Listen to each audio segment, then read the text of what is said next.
Amis visiteurs, Église de Longchamp, puisse le Seigneur nous bénir tous ce matin. Amen. Et puissions-nous passer un agréable sabbat sous le regard de notre Dieu. Amen. Chantal nous a parlé de création. Eh bien, nous allons peut-être aussi parler aujourd'hui d'un élément de la création, mais en une personne. Cette personne s'appelait Hadassa. Est-ce que vous savez qui c'était Hadassa? Oui. Esther. Et que veut dire Esther? Étoile. Donc nous allons parler de cette étoile de Dieu. Cette étoile que le Seigneur a choisie pour une mission particulière. Et j'aimerais que nous lisions aujourd'hui dans son livre, Esther au chapitre 4, et le verset 4. Esther, chapitre 4, et le verset 4. Et là, nous allons voir ce que Esther va nous dire dans son livre et comment nous allons comprendre cela. Esther au chapitre 4, verset 14, excusez-moi. Au verset 14. Qui lisons-nous? Quelqu'un veut lire? 4, 14. Et à haute voix. Si tu te tais maintenant, le secours et la délivrance surgiront d'autre part pour les Juifs. Et toi et la maison de ton père, vous périrez.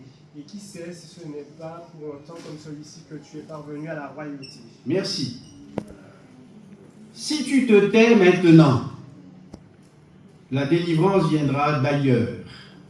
Mais le thème de notre entretien de ce matin, c'est tout simplement pour un temps comme celui-ci.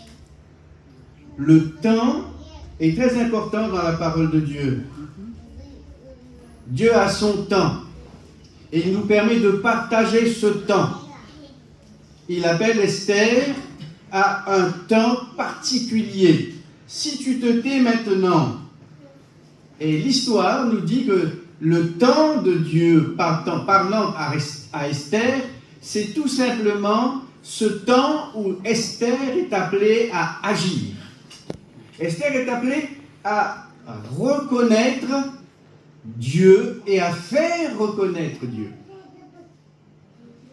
Si tu te tais, parce que c'est le temps pour toi de ne plus te taire.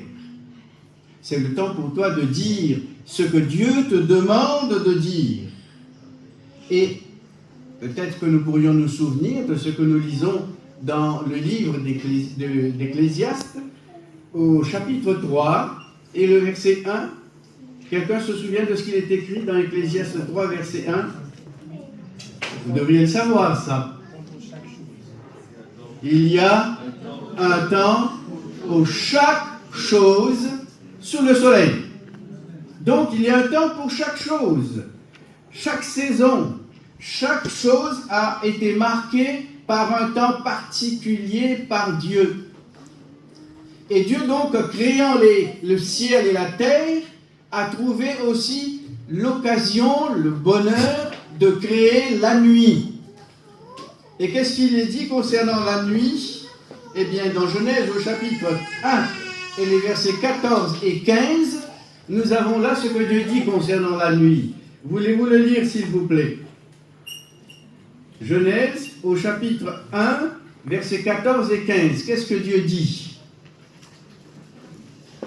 Il y a des luminaires dans l'étendue du ciel pour Oui. séparer le jour d'avec la nuit, que ce soit des signes pour marquer les époques, les jours, les années, et qu'ils servent de luminaires dans l'étendue du ciel pour éclairer la terre, et cela fut ainsi. Verset 15 aussi. c'est ce que je viens de lire. Voilà. Il est dit qu'ils servent de luminaire, de lumière. Et il est dit que Dieu créa aussi les étoiles. Je ne sais pas si c'est dans votre texte, mais dans le mien, il est écrit aussi. Dieu créa aussi les étoiles. Dieu créa les Hadassa. pour que ces étoiles illuminent le ciel, pour apporter quelque chose de merveilleux dans le ciel.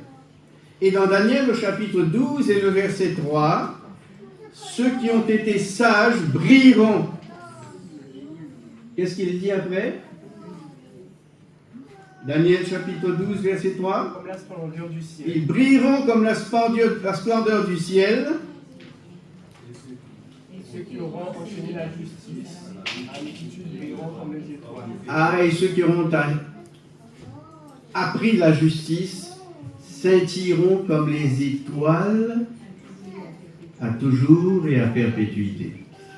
En un mot, c'est à cela qu'Esther était appelée en son temps, à briller à toujours et à perpétuité.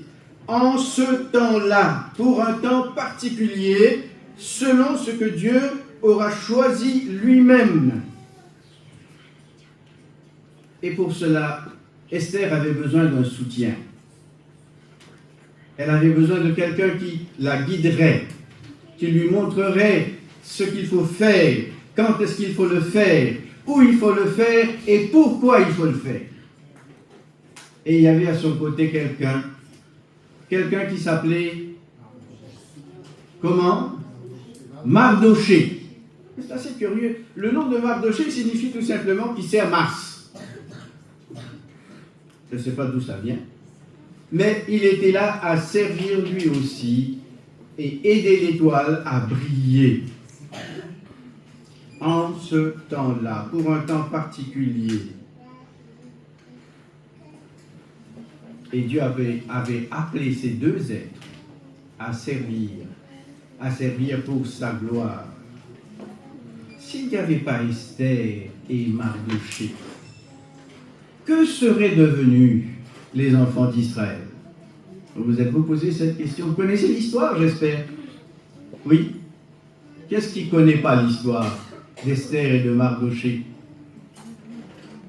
Esther était une fille qui venait de nulle part, qui n'avait pas de mère ni de père, mais qui était sous la tutelle de son oncle. Et alors, cet oncle était choisi pour faire grandir cet enfant. Et cet oncle va instruire cet enfant dans la crainte de Dieu. Et alors, donc, nous connaissons cette histoire parce que s'il n'y avait pas ces deux hommes, le peuple de Dieu serait complètement détruit parce que Haman, le méchant, avait donc décidé de décimer ce peuple. Et vous savez ce qu'il a fait pour décimer le peuple? Qu'est-ce qu'il a fait, Haman, pour décimer le peuple? Il a joué sur quoi? Ah, ce sont des histoires connues dans la Bible pourtant. Je vous vois toute timide là. Il a fait quelque chose, Haman, pour décimer le peuple. Comment? Moi qui croyais que vous connaissiez l'histoire par cœur. Si, il a donné une loi contre le peuple de Dieu. Oui, et qu'est-ce qu'il a fait pourquoi est-ce qu'il a donné? Comment est-ce qu'il a fait pour pouvoir faire passer cette loi? Il ne respecte pas la... Oui, mais qu'est-ce qu'il a fait pour faire passer cette loi? Votant. Ils ont voté. Il s'est servi de quoi auprès du roi Assuérus? De l'argent. Il a donné beaucoup d'argent à Assuérus pour que Assuérus puisse lui donner plein pouvoir afin de détruire le peuple de Dieu. L'argent, en ce temps-là déjà, jouait un grand rôle. Et qu'est-ce que l'argent ne fait pas aujourd'hui? Quand vous avez de l'argent dans ce monde, vous pouvez tout peut-être. Et aujourd'hui encore, nous trouvons le pouvoir de l'argent. C'est la première leçon que je trouve dans cette histoire. Le pouvoir de l'argent. Et quelqu'un qui chantait « Ah, si j'avais des millions !» Et nous aussi, parfois, nous disons « Ah, si j'avais un peu d'argent, qu'est-ce que je ne ferais pas ?» Nous aimerions vraiment posséder quelque chose. Mais le Seigneur dit, je suis ton argent et ton or. Est-ce que nous sommes conscients de cela? Ah, parfois nous disons oui, mais. Il y a toujours ce oui, mais à côté, mais. Le Seigneur est tout pour nous. Et le Seigneur allait être tout pour Esther, allait être tout pour Mardoché, et allait être tout pour le peuple d'Israël. Sinon, le peuple aurait été décimé, frères et sœurs. Dieu veillait. Et il nous demande, nous aussi, de veiller. De veiller à ce que le monde soit conscient de ce qui se passe aujourd'hui. À ce que le monde comprenne que Dieu dirige les affaires de son monde. Ce n'est pas le monde de Mardoché, ce n'est pas le monde d'Assuérus, ce n'est pas le monde de Haman, ce n'est pas le monde d'un Trump, ce n'est pas le monde d'un Poutine, c'est le monde de Dieu. Amen. Et c'est lui qui dirigera. Amen. Et c'est lui qui décidera. Et c'est lui qui apportera une fin quand le temps sera venu, en son temps. Frères et sœurs, le Seigneur Dieu demande à ce que nous soyons des étoiles. Vous savez que dans l'Apocalypse, l'étoile symbolise messager. Dieu voudrait que nous soyons des messagers. Des messagers pour faire connaître au monde ce qu'il attend. Messagers pour faire connaître au monde sa volonté. Messagers pour faire connaître au monde le salut qu'il nous propose. Messagers pour faire connaître au monde que c'est lui qui dirige toutes choses. Sommes-nous ces messagers-là? Nous sommes parvenus en ce temps précis où le message de Dieu doit être annoncé. Un temps précis où la volonté de Dieu doit être révélée. Le temps précis où l'enfant de Dieu doit se manifester. En ce temps-ci, le Seigneur appelle son peuple à le révéler au monde. Que faisons-nous du temps que le Seigneur nous a confié? Je pose exprès pour que nous réfléchissions. Souvent, j'entends les mamans dire « j'ai pas le temps ». J'entends aussi les gens dire « aujourd'hui, le temps va vite ». Mais il y a toujours 24 heures. Est-ce que vous avez ajouté une heure ou vous avez abrogé une heure dans les 24 heures du jour? Non. C'est le même temps. Nous avons tous un même temps. Nous avons tous le même espace de temps. Et alors, que faisons-nous de notre temps? Que fais-tu de ton temps? Ah, on fait beaucoup de choses. On a ses courses. On a ses activités, on a ses occupations. Il faut nettoyer la maison, il faut nettoyer ceci, il faut faire cela. Mais quel est le temps que tu apportes à Dieu? Ah, je parle même pour moi maintenant. Quel est le temps, Reynolds, que tu apportes à Dieu?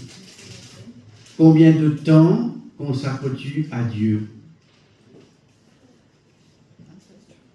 Ai-je donné à Dieu le temps qu'il me demande?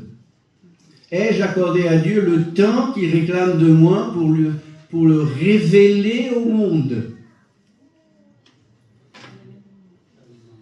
Le temps de Dieu, le temps qu'il me donne pour vivre, le temps qu'il me donne pour témoigner.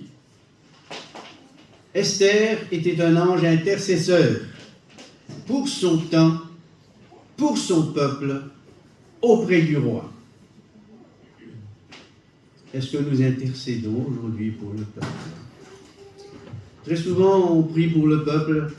Lorsque chaque sabbat matin, on est là, on prie pour l'Église, pour le peuple adventiste.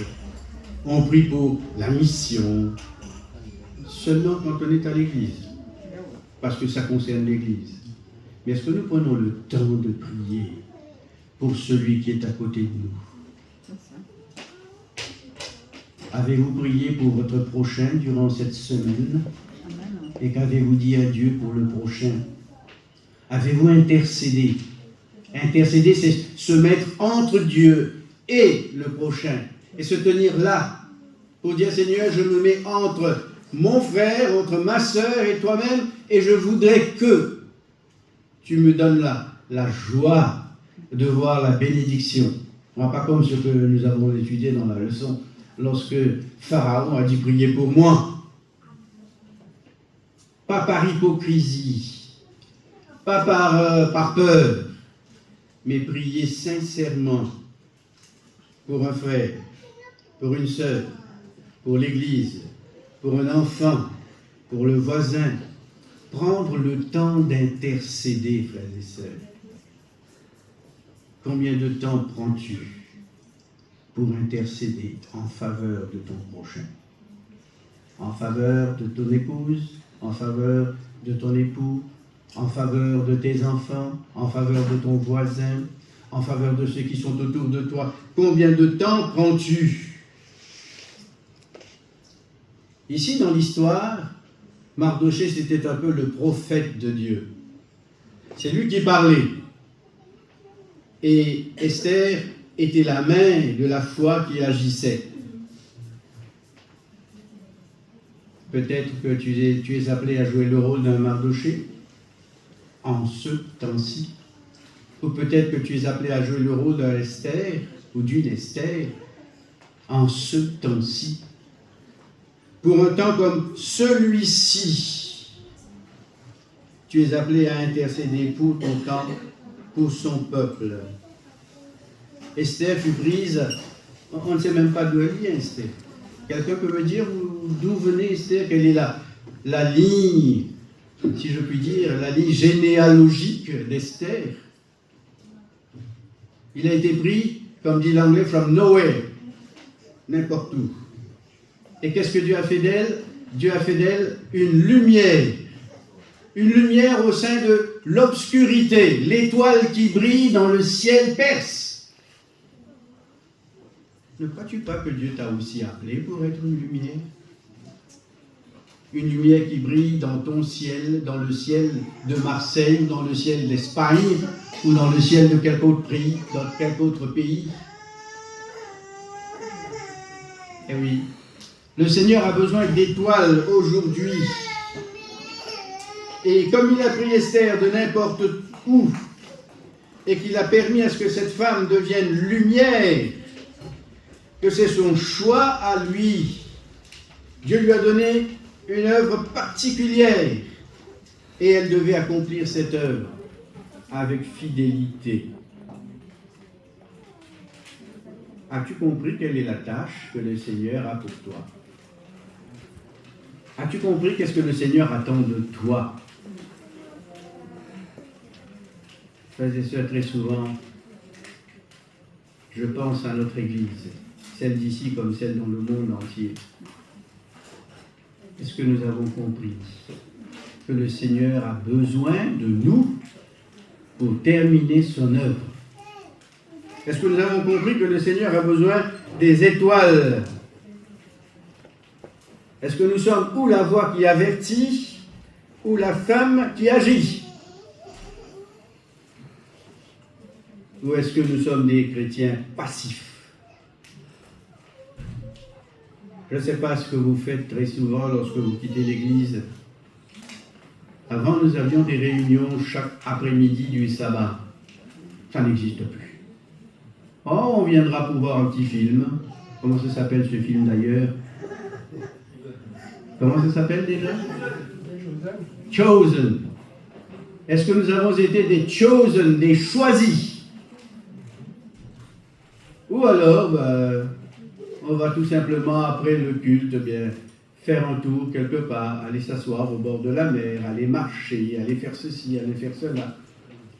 Quel temps consacrons-nous à l'œuvre de Dieu, à l'édification de l'Église de Dieu et à notre édification personnelle?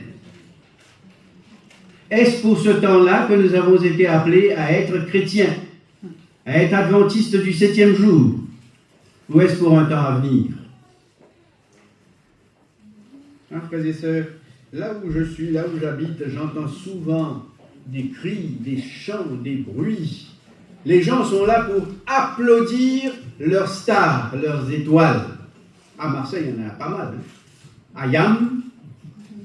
Et ensuite, il y a aussi, je sais pas, Yule ou je sais pas trop quoi. Et ils sont une multitude. Et si vous les regardez un petit peu, vous vous demandez, mais qu'est-ce qu'il y a dans ces personnes qui attirent tellement les gens de Marseille? Parce qu'ils chantent. Et qu'est-ce qu'ils chantent, frères et sœurs? Écoutez les paroles et vous comprendrez qu'ils ne chantent rien du tout. C'est du vent. Ils vont répéter une phrase 50 000 fois. Et là, qui chante, et l'on danse, et l'on danse, et l'on danse. Mais on dansera s'il faut danser. Mais est-ce qu'on vit? Est-ce qu'on vit le temps d'aujourd'hui? Ah, il y a d'autres stars aujourd'hui dans notre monde, les stars politiciens, politiques. Vous savez qui sont ces stars politiques? Moi, je vais faire la paix en un mois.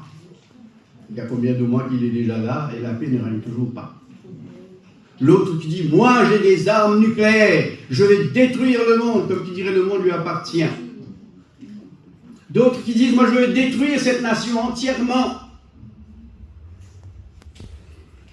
Les stars politiques, les stars économiques. Ah, il y a tant de stars aujourd'hui. Et combien qui sont les stars de Dieu?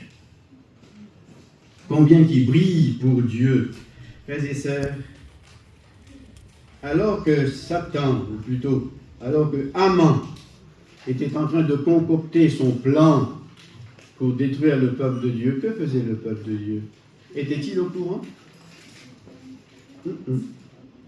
Le peuple continue à vivre sa petite vie de tous les jours.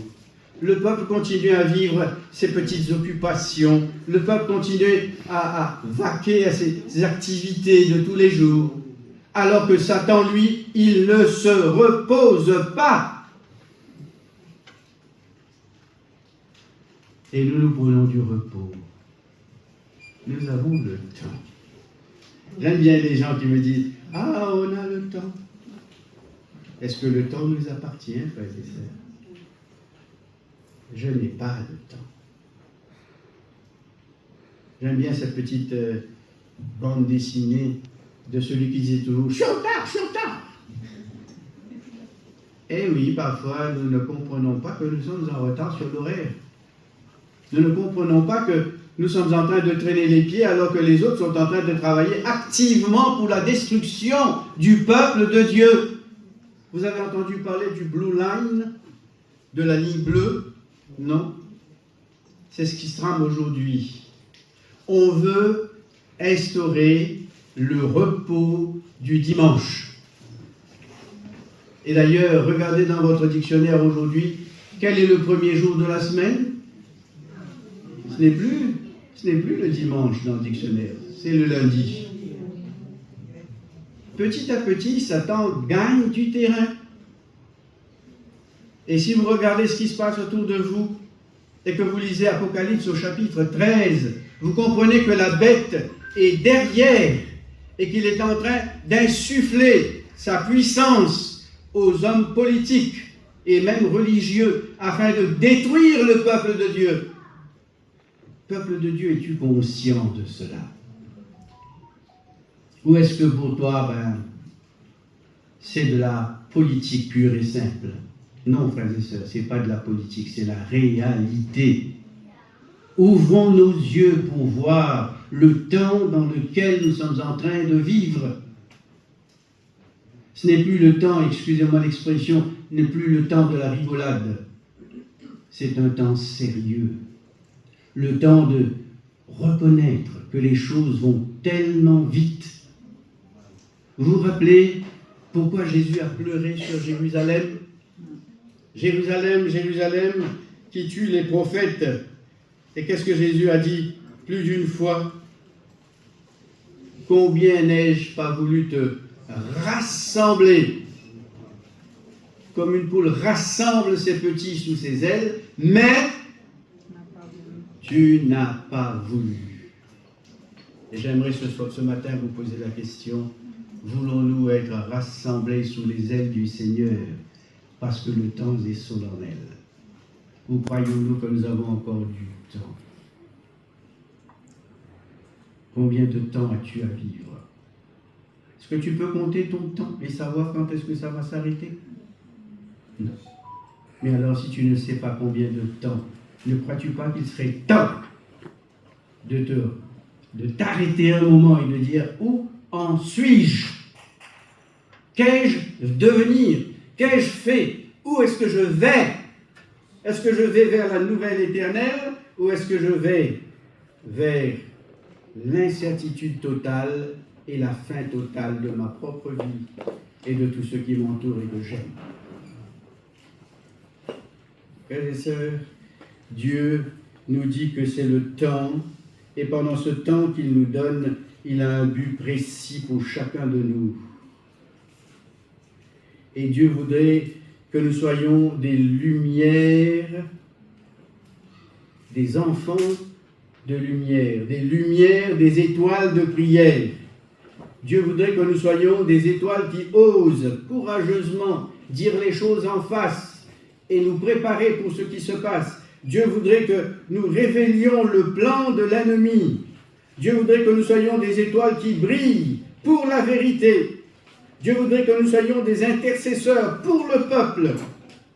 Dieu voudrait que nous écrasions les plans de l'ennemi, la tête même de l'ennemi. C'est ce que Dieu attend de nous. Sommes-nous conscients de cela? Êtes-vous conscients du temps dans lequel vous vivez, frères et sœurs? Ou alors dirons-nous comme les uns et les autres, mangeons et buvons, car demain nous mourrons. Frères et sœurs, chers amis, parce que Mardochée voyait ce qui se passait, il a réveillé la conscience d'Esther. Et ne croyez-vous pas que Dieu voudrait réveiller notre conscience ce matin et nous dire ce qui se passe aujourd'hui, nous dire ce qui se passe dans notre monde, dans notre ville. Nous avons été appelés de nulle part, nous aussi. Et Dieu a fait de nous des princes du ciel pour que nous puissions avertir le peuple concernant le plan de Satan, le plan d'un Haman. Avertir le peuple, afin que le peuple puisse vraiment être prêt et que le peuple puisse bientôt crier victoire. Êtes-vous disposés à être des Mardochée? Êtes-vous disposés à être des Esther qui prendront à cœur de se préparer, de nous préparer et de préparer l'Église? Est-ce que nous sommes disposés à nous consacrer pour être des hommes et des femmes de prière, quelle que soit la situation? Dieu nous demande d'être attentifs alors qu'il nous appelle. Qui sait si ce n'est pas pour un temps comme celui-ci que tu es appelé à vivre ici à Marseille ou ailleurs en Espagne ou ailleurs quelque part pour la gloire de Dieu. Frères et sœurs, Dieu voudrait que nous soyons des héros de la foi. Dieu voudrait que nous soyons des acteurs pour sa gloire. Dieu voudrait que nous soyons un peuple d'intercesseurs. Nous avons un choix à faire. Si nous continuons à rester dans notre état, si nous continuons à nous contenter de ce que nous sommes, oh, moi je suis trop faible, moi je suis trop timide, moi j'ai pas la parole facile. Il y a beaucoup de moi-je et des excuses qui suivent. Le temps n'est plus aux excuses. Le temps est à l'action. Le temps est à la prière. Le temps est à l'intercession. Déterminons Dieu en premier lieu en toutes choses. C'est lui qui va emmener ses enfants à l'excellence de la tâche. C'est lui qui apportera la victoire définitive sur l'ennemi. Avez-vous entendu l'appel de Dieu? Et j'aimerais que vous lisiez, avant de terminer, dans Zacharie au chapitre 14 et le verset 7, le verset qui nous concerne, qui vous concerne, qui concerne l'Église de Dieu, qui concerne chacun d'entre nous. Zacharie chapitre 14, verset 7.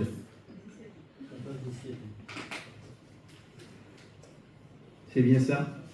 Qu'est-ce qu'il est dit? Ce sera un jour unique connu de l'Éternel et qui ne sera ni jour ni nuit, mais vers le soir, la lumière paraîtra. Vers le soir. Qu'est-ce qui paraîtra? C'est curieux ça. En principe, on dit la lumière paraît le jour. Mais il est dit dans ce texte, vers le soir. Quel soir, frères et sœurs? Pour vous, qu'est-ce que cela signifie? Quel soir est-ce? Le jour du Seigneur. Oui.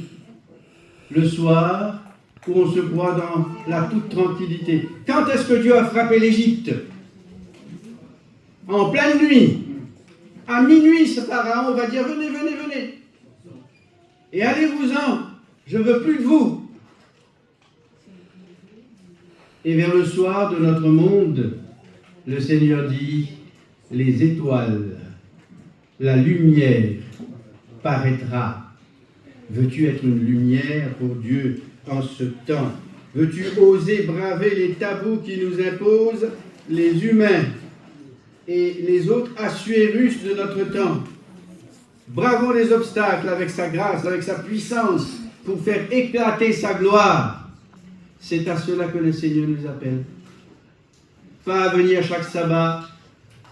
Ça me rappelle cette dame, je ne sais pas si je vous l'ai déjà raconté, et qui me disait toujours, ah vous, chez les adventistes, il faut faire ceci, il faut faire cela, il faut... Ah, chez moi, je vais à l'église, je prends ma petite bénédiction et je rentre chez moi. J'ai rien à faire. Ne prenons pas l'exemple de cette dame qui prend sa petite bénédiction, qui rentre chez elle et qui attend dimanche prochain pour prendre l'autre bénédiction. Frères et sœurs, ce que le Seigneur nous demande, c'est de nous réveiller enfin du sommeil. Oui, la nuit, c'est fait pour dormir.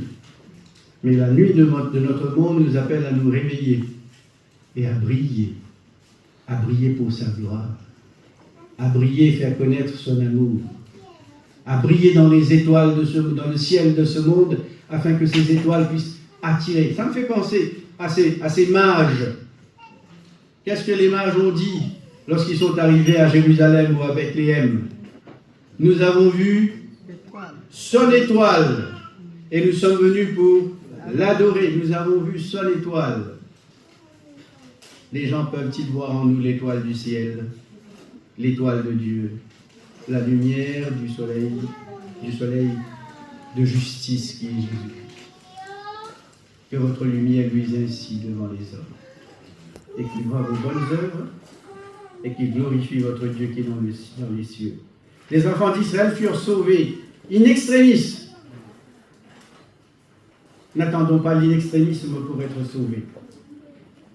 Mais disons, Seigneur, je veux briller pour toi. Je veux être ton étoile, ici à Marseille ou partout ailleurs. Parce que bientôt, la grande lumière paraîtra. Et je voudrais que ma petite lumière puisse s'ajouter à cette grande lumière du ciel. Dieu vous bénisse, frères et sœurs, et que Dieu vous garde. Pensez-y. Ne repartez pas comme vous êtes venus. Ne rentrez pas chez vous en disant « Oh, le sermon, il était... » Ou alors le sermon, il était un petit peu trop parlant, trop insistant. Mais que vous puissiez dire « Seigneur, que je sois ta lumière, et que je sois cette lumière qui brille dans un lieu obscur, jusqu'à ce que l'étoile du matin se lève dans nos cœurs, et que nous puissions acclamer le Sauveur Jésus. Amen. Amen.